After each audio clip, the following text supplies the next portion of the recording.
पहला काम तो यह होगा, यह पर्चा उसका खारिज होगा, यानी अशोक गहलोत चुनाव लड़े बिना ही हारेगा।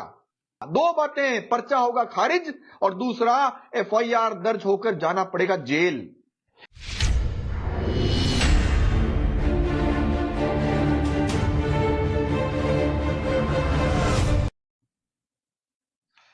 अशोक गहलोत मुख्यमंत्री ने जो पर्चा दाखिल किया है, चुनाव लड़ने के लिए जो फॉर्म भरा है और जो एफिडेविट दिया है 100 रुपए के स्टाम्प पर, और इस एफिडेविट में वैसे तो वो झूठा है लेकिन लिख करके झूठ बोला है शपथ पत्र में, वह बात मैं आपको बताने के लिए आया हूं।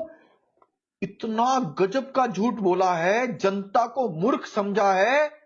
उसने 4 मुकदमे अपने खिलाफ इस शपथ पत्र में बताए हैं, लेकिन उसने 2 मुकदमे नहीं बताए। वो 2 मुकदमे किस लिए नहीं बताए वो भी मैं बताऊंगा, लेकिन सबसे पहले आपको यह जानना जरूरी है कि अशोक गहलोत के 100 रुपए के स्टाम्प पर झूठ बोलने पर, शपथ पत्र झूठा देने पर क्या बनता है। सबसे पहले आपको यह जानना होगा, पहला काम तो यह होगा, यह पर्चा उसका खारिज होगा, यानी अशोक गहलोत चुनाव लड़े बिना ही हारेगा।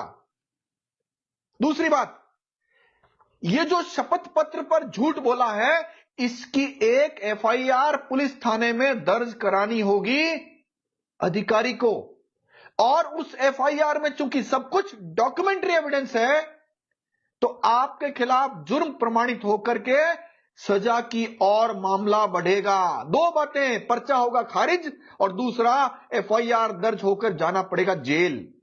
यह सब साक्ष्यों के साथ कह रहा हूं मैं। अब मैं जो आपको चीज दिखाना चाह रहा हूं, यहां से मुकदमों का विवरण शुरू होता है, और इस मुकदमे में आप अगर देख पा रहे हैं तो यहां मुकदमे का विवरण देख लीजिए। यहां से विवरण देना शुरू करते हैं। अब मैं आपको पढ़कर सुनाऊंगा कि इस विवरण में क्या लिखा हुआ है। अशोक गहलोत ने अपने खिलाफ 4 मुकदमे बताए हैं और अपने आप को ज्यादा ढोंगी साबित करने के लिए एक मुकदमा ऐसा बताया है कि मेरे खिलाफ किसी व्यक्ति ने एक एफआईआर दर्ज करने की कोशिश की, पुलिस ने दर्ज नहीं की, कोर्ट में कंप्लेंट फाइल की, कोर्ट ने भी खारिज कर दी, उस व्यक्ति ने रिवीजन पेश की सेशन कोर्ट में, वह भी खारिज हो गई, और अब वह व्यक्ति हाई कोर्ट में है। यह बात अशोक गहलोत ने 100 रुपए के स्टाम्प पर लिख कर दी है, और यह भी लिखा है कि वैसे तो मुझे पता नहीं है लेकिन क्या हुआ है, लेकिन मुझे किसी ने बताया कि ऐसी कोई कंप्लेंट हुई है तो मैं जनता को बता रहा हूं। तो अशोक गहलोत ने वह मुकदमा बताया जो मुकदमा आज तक दर्ज नहीं हुआ, कोर्ट ने भी नहीं माना, रिवीजन भी खारिज हो गई, केवल हाई कोर्ट में लंबित है, यह बताया। लेकिन अशोक गहलोत ने यह नहीं बताया कि उसके खिलाफ कोर्ट ने गैंग रेप करने वाले दरिंदों को छोड़ने और उनको बचाने का मुकदमा जो दर्ज करने का आदेश किया कोर्ट ने, वह छुपा लिया। वह जानता था कि अगर यह मुकदमा मैंने बता दिया और जनता को यह पता चल गया कि यह किस बात का मुकदमा है, कौन वोट देगा? सरदारपुरा में रहने वाली कोई मां, बहन, बेटी उसको वोट देगी क्या? और मैं तो कहता हूं अशोक गहलोत के परिवार में भी उसकी पत्नी, बेटी, पुत्रवधू, क्या वह भी वोट देगी क्या? क्या अशोक गहलोत से सवाल नहीं करेगी कि आपने एक बेटी जिसके साथ गैंगरेप हुआ, रात के 2:30 बजे अपहरण हुआ, डकैती हुई, डकैती सामान बरामद हो गया, 29 रेपिस्टों को सीआईडी सीबी ने, अलग अलग ऑफिसर्स ने 4 बार मुलजिम माना, और अशोक गहलोत ने उन रेपिस्टों को बचाया। कौन सरदारपुरा की बेटी उसको वोट देगी? यह डर से उस आदमी ने यह मुकदमा छुपा लिया। और यह मुकदमा मैं आपको पूर्णतः तो नहीं दिखाऊंगा, लेकिन मैं आपको दिखाता हूं कि यह कंप्लेंट जोधपुर के कलेक्टर को प्राप्त हो गई है, ईमेल से भी, डाक से भी, फिजिकल भी। और इस मुकदमे में मैं एक दस्तावेज आपको दिखाऊंगा, वह दस्तावेज से आप समझ जाएंगे कि खेल क्या चल रहा था। यह जो दस्तावेज है, इस दस्तावेज पर जिसमें अशोक गहलोत मुलजिम था, और यह कोर्ट ने उसके खिलाफ एफआईआर दर्ज करने का आदेश जारी किया। यह कागज अगर आप देखेंगे तो यहां स्पष्ट कोर्ट ने एफआईआर दर्ज करने का आदेश। यह एफआईआर किसके खिलाफ है? ये एफआईआर अशोक गहलोत के खिलाफ है और ये गहलोत के खिलाफ एफआईआर के संबंध में हाई कोर्ट में मामला चल रहा है और इसी एफआईआर में कहा था कि अशोक गहलोत के खिलाफ जो मामला है इससे संबंधित कोई भी दस्तावेज नष्ट नहीं किया जाए। यह हाई कोर्ट ने ऑर्डर कर रखा है, आज भी जिंदा और लगातार कंटिन्यू ऑर्डर है। मैं इस ऑर्डर में एक तथ्य और दिखाता हूं। अभी 18/7/2023 को भी हाई कोर्ट ने वो जो इंटरिम ऑर्डर था कि दस्तावेज नष्ट नहीं होना चाहिए, एविडेंस नष्ट नहीं होना चाहिए, वह हाई कोर्ट ने आदेश किया है और इसकी आगामी तारीख जो है वह भी आपको बताता हूं, 5/12/2023 इस केस की आगामी तारीख है।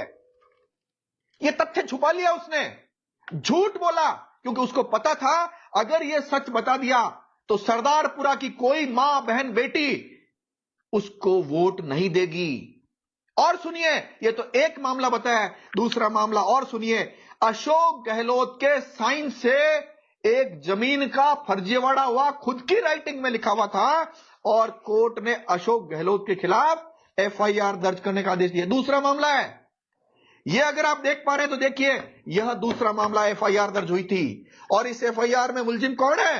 अशोक गहलोत। और यह रहा अशोक गहलोत और अशोक गहलोत को मुलजिम होते हुए इस मामले में अशोक गहलोत के खिलाफ सीआईडी सीबी ने जांच की और जांच में क्या माना, यहां स्पष्ट रूप से लिखा हुआ है, मैं पढ़ देता हूं। सीआईडी सीबी ने हाई कोर्ट में लिखकर कहा है, हाई कोर्ट भी दिखा देता हूं आपको अगर आप देख पा रहे हैं तो, ये देखिए हाई कोर्ट में ऑन ऑथ एफिडेविट कहा है कि अभियोग हाजा में अब तक के अनुसंधान से प्रथम दृष्टया अपराध घटित होना प्रतीत होता है। यानी सीआईडी सीबी ने अशोक गहलोत के खिलाफ अपराध माना था और यह मामला अभी तक कोर्ट में लंबित है। नेक्स्ट डेट इसी महीने में 24 नवंबर 2023 है। यह 24 नवंबर 2023, यह मुकदमा भी अशोक गहलोत ने छुपा लिया। आज जोधपुर में कश्मकश चल रही है, जबरदस्त कश्मकश चल रही है। शिकायत प्राप्त हो गई, तोते सूख गए सबके। कलेक्टर हिमांशु गुप्ता, जिसको कानून के मुताबिक काम करना चाहिए, उस पर भारी प्रेशर है दस्तावेज बदल देने का, लेकिन दस्तावेज चूंकि वेबसाइट पर अपलोड हो चुके हैं बदल नहीं सकते। तो हिमांशु गुप्ता या वहां की ब्यूरोक्रेसी, जिसको अशोक गहलोत की कृपा से ही वहां लगाया गया था, वो कैसे बचाएंगे? क्या तरीका निकाला बताऊं आपको? तरीका निकाला है कि हमारे पास कंप्लेंट 6:30 पर आई। अरे यूपीएससी से पास हुए हो या पेपर लीक के तरीके से आए हो? 5 बजे से पहले ही भारत के हर एक नेशनल मीडिया सहित लोकल मीडिया के पत्रकारों के व्हाट्सएप पे थी रिसीव्ड तुम्हारे ऑफिस की। हिमांशु गुप्ता, हो सकता है तुम अशोक गहलोत के कृपा पात्र हो, अशोक गहलोत चिरस्थायी अमर नहीं है, संविधान और कानून अमर है। तो कैसे बचाओगे भाई? सब कुछ ऑन रिकॉर्ड है। ये जो दूसरा पहला मुकदमा मैंने बताया मैंने गैंगरेप के मामले में, इस मामले में गृह मंत्री अशोक गहलोत के आदेश से ही सरकार ने रिवीजन पेश की थी। वो यह भी नहीं कह सकता कि मुझे पता नहीं था। सुप्रीम कोर्ट के वकील अभिषेक मनु सिंघवी से लेकर लोअर कोर्ट में अनगिनत वकीलों को करोड़ों रुपए का भुगतान राजकोष से अशोक गहलोत के सिग्नेचर से ही हुआ था। कैसे बचोगे? बच ही नहीं सकते। तुम इतने ईमानदार की पूंछड़ी बनते हो और तुम कहते हो कि साहब मुकदमा जो है मुझे तो केवल किसी ने बताया, इस आधार पर बता रहा हूं। तुमने ये दोनों मुकदमे क्यों छुपाए?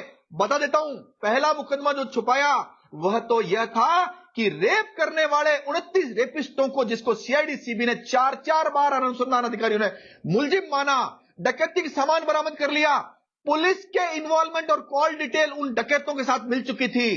इसके बावजूद तुमने डीजी भूपेंद्र यादव के साथ मिलकर बचाया। तुम अगर ये मुकदमा बता देते शपथ पत्र में तो जनता तुम्हारे बाल एक भी नहीं छोड़ती। दूसरा मुकदमा, सलमान खुर्शीद से जुड़ी हुई संस्था डीपीएस और उस संस्था के लिए एक जमीन तुमने अलॉट की। जमीन मुख्यमंत्री रहते हुए अलॉट कर सकता है। कानून कहता है, कोर्ट ने भी तुम्हारे खिलाफ आदेश इसलिए किया कि पात्र व्यक्ति को प्रक्रिया अपनाकर जमीन दी जा सकती है। तुमने जिसको हस्ताक्षर से जमीन दी, तुम्हारी राइटिंग में ऑर्डर किए हुए, साइन नहीं, ऑर्डर, और उसमें तुमने कहा है ये जितने पैसे दे रहा है वो नहीं लेने हैं, उससे भी कम लेने हैं। ऑन रिकॉर्ड दे रहा था वो, उससे कम लेने हैं।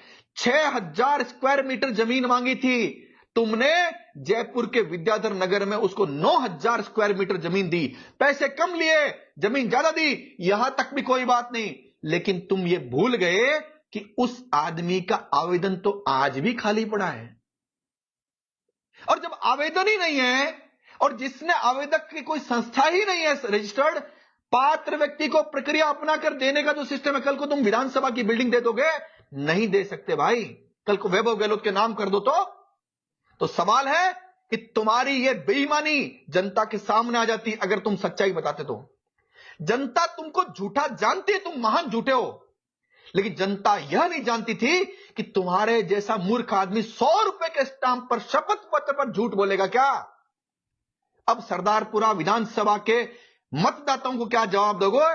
तैयारी करो। और मैं दोबारा कह रहा हूं, तुम्हारे घर की सदस्या जितनी है वह भी तुमको वोट नहीं देगी सच्चाई जान करके। और जो मतदाता नहीं जानते हैं उनको देखना चाहिए पुराने वीडियोज में कि अशोक गहलोत ने किस प्रकार एक गैंगरेप पीड़िता या उसके परिवार के खिलाफ अन्याय किया, उन रेपिस्टों से मुकदमा दर्ज कराया जिसको सीआईडी सीबी ने मुलजिम माना।